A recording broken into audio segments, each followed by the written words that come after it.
Hi, my name's Robbie Swale. I'm a leadership coach based in London, and I'm here creating this video today because about money and coaching fees.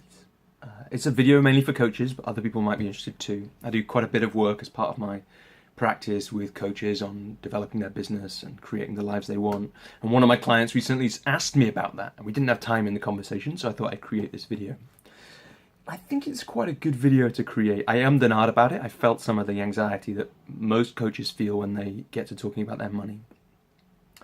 But I realized that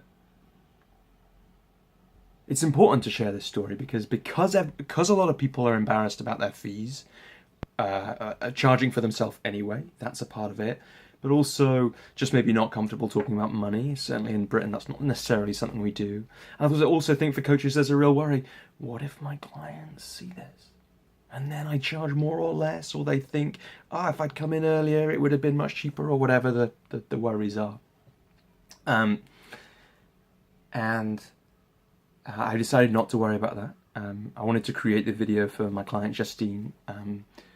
But I also think it's useful to put it out there. I'm going to tell that story about my fees, how they've evolved a little bit. And I hope it's useful for some of you. I don't think this is the only way to do it. My fees evolved from very low to where they are now. Some people just dive straight in at the high level, and I have huge admiration for those people. It didn't feel like something I could do. And there's been a kind of evolution for my fees. So it started at the coaching school where I trained. And one of the things I loved about them, one of the reasons I trained there was because they encouraged us straight away to start charging. So after the first weekend, they said, dive into, create some practice clients, find those people and practice this work that we've done. And if you can, charge them, even just something at a nominal fee. And part of that was in case we wanted to do ICF accreditation. But I think the reason I wanted to do it was because I knew that dealing with money was something I was going to have to do. So I wanted to get on with that as soon as I could. So I think I chose that initial fee based on what Mike Toller, a friend of mine and one of the founders of the coaching school, shared that he'd done when he was training, which was started from £30 a session. So that's what I did, and I followed Phil, the other founder of the coaching school's model of 6 sessions at a time. That's one of the ways that he sold coaching at one point. And so I sold coaching £180 for 6 sessions. And then a couple of people, even at that stage, I didn't quite provide the 6-session model. I think I had one for 2 sessions at £30 and one for 6 sessions at £25 ago, so £150 overall. She negotiated me down. And I worked with those clients, and it was great. And at that point, there's another video that I've recorded about why I charge for coaching over a period of time, not a number of sessions. And I made that shift after those first 5 clients or so, to working with people over 4 months. And I created that 4-month engagement basically from what I'd already been doing, because I noticed that the 6 sessions didn't happen every 2 weeks. They happened like over about 4 months. So I was like, okay, if it's 6 sessions over 4 months, let's make it £50 a go now, £300 for that engagement. And I ended up doing more than 6 sessions for that, but that was fine. That was part of how I worked. And I did a few engagements like that, I think 2 or 3, maybe 4, I can't remember exactly. And again, they weren't always 4 months. I was always a bit flexible with how I worked. And then the next engagement was, I think, £450 for a 4-month engagement. Interesting thing about that was that client, we didn't end up finishing our work. That client went off to do something different and didn't want the money back. I offered several times in several different ways. Said, no, it's fine. Let's leave it as it is. Then I moved on to £600 for an engagement. I think I only did that one at £450 and maybe 2 or 3 at £600. I'd have to check the numbers exactly, but a few clients at £600 for an engagement of 4 months. Did some powerful work in that way at that phase, and it was exciting. Alongside this, I was doing this is my private rates. I was starting to do other work, associate work by this point, where the fees worked slightly differently. And that was quite good because it made me say, our fee is whatever it was, and maybe like £1,200 for 8 sessions, or 6 to 8 sessions, I think was one, and that was an enormous amount for me to say. But once I'd said that, my attitude and energy around money was different. And that's one of the lessons I learned. So one of the lessons I learned is I only have to say the number to people for my energy to be different. And if I say it to myself, the energy gets a bit different. And if I say it to someone else and they either say yes or they don't even have to say yes, sometimes if they just don't laugh in my face, my energy shifts around it. So I did one engagement at £800 for 4 months and then went to £1,000 for 4 months. And in fact, I didn't even do an engagement at that level. But I remember the woman I said it to, she didn't laugh, and suddenly my energy was different about it. I was like, it's not outrageous to her that it would cost £1,000 for 4 months of working this way. And she said no in the end, but it didn't matter, my energy was different. By this stage, I've probably been coaching about 15, 16 months, I think, and I was working part-time in a leadership development company at the time. And with Joel, my coach at the time, we played a money game. It's a version of Rich Litvin's 90-day money game where you set yourself a target of proposals based on the amount of, so what's the amount of money that I would like to create in the next 90 days, times it by 4, and then make that amount in proposals, not necessarily in money, right? That you can't control. What you can control is proposals. But to hit this target that we set, I had to change the number. It just didn't add up, even at £1,000. So I made it 1,500 for 4 months of work, and those are the proposals that I made. And again, my energy changed around it. And by the end of the game, people were saying yes to me at that rate.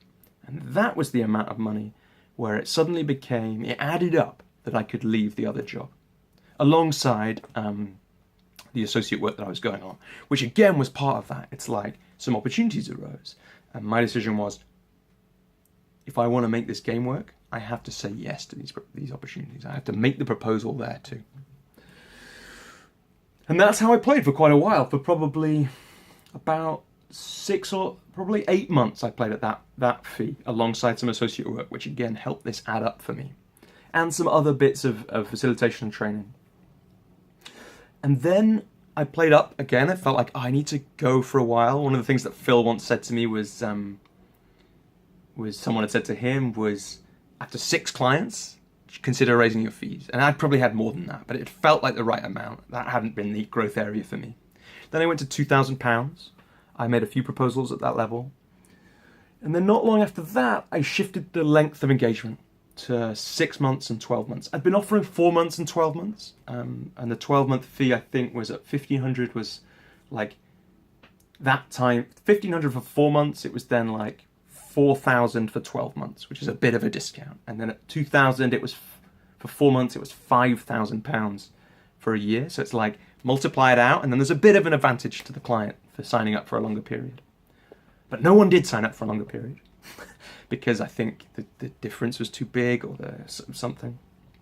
And later on, I decided I start with just proposing the work that I think is most important, most valuable, most powerful for that client. So if I think 12 months is the most powerful, I tell them about that. If I think 4 months or 6 months is, I tell them about that. When I first went to 6 and 12, I just extrapolated so it stayed at £5,000 like it was for 12 months, but 6 months was just pro rata up from that, £2,000, so it was 3,000. Later, I grew that quite a bit because I was working with Rich Litvin, who wrote The Prosperous Coach, co-wrote that at the time, and we were playing with this stuff. And I went quite a lot beyond that. I made some proposals at £10,000 or £6,000 for 6 months. But actually I settled down in the end to create the lifestyle that I wanted, which is where I am right now in this moment. The minimum fee that I would offer someone to work with would be £7,000 for 12 months and £4,000 for 6 months. And that's where I am right now. I can't guarantee, if you're a prospective client watching this, that that's where I will be when you speak to me, because each day, each week, each month, I learn more, I grow more, I spend more on my development, and the value that I can provide definitely increases. The last thing I would say about all this is